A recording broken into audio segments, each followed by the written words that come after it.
உலகம் முழுக்க வாழுகின்ற இந்துக்கள் அனைவருக்கும் வணக்கம். இந்து அதிரடிப்படையின் பாரத தேசம் பல்வேறு காலகட்டங்களிலே பல்வேறு புருஷர்கள், யோகிகள், தவயோகிகள், சித்தர்கள், முனிவர்கள் தோற்றுவித்திருக்கிறார்கள், உருவாகியிருக்கிறார்கள். அப்படி பாரத தேசம் ஆங்கிலேய கிறிஸ்துவ வெள்ளைக்காரர்களிடம் அடிமைப்பட்டிருந்த பொழுது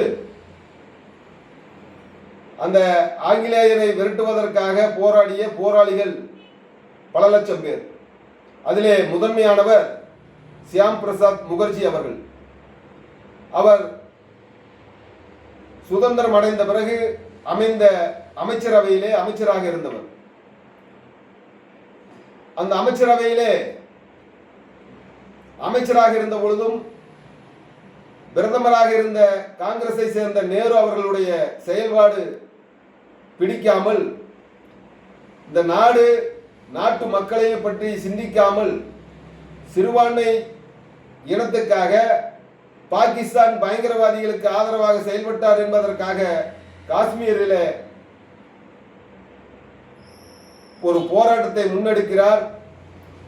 370 என்கின்ற சிறப்பு சட்டத்தை நீக்க வேண்டும், காஷ்மீருக்கு கொடுத்த சிறப்பு அங்கீகாரத்தை ரத்து செய்ய வேண்டும் என்பதற்காக ஜனசங்கத்தை தோற்றுவித்து ஜனசங்கத்தின் தலைவராக இருந்த முகர்ஜி அவர்கள் காஷ்மீரில் போராட்டம் செய்வதற்காக செல்கிறார். அவரை சிறையிலே பிடித்து போடுகிறார்கள். அந்த தியாகி சிறையிலேயே மரணித்து விடுகிறார். நம்முடைய பாரத தேசத்திலே சுதந்திர போராட்டத்துக்கு பிறகு,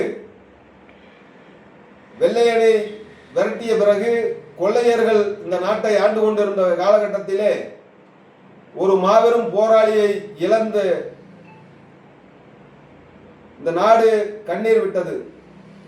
ஏனென்றால் இந்த தேசம் ஒரு புருஷர்களும் சித்தர்களும் வாழ்ந்த தேசம்.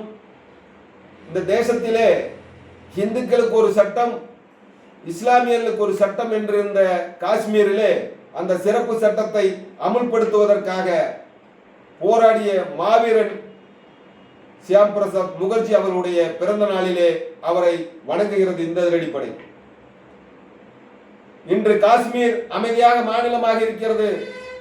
காஷ்மீர் 2 யூனியன் பிரதேசமாக மாற்றி இன்று சட்டம் இல்லாமல் இருக்கிறார்கள் என்று சொன்னால் அதற்கு வித்திட்டவர் முகர்ஜி அவர்கள்.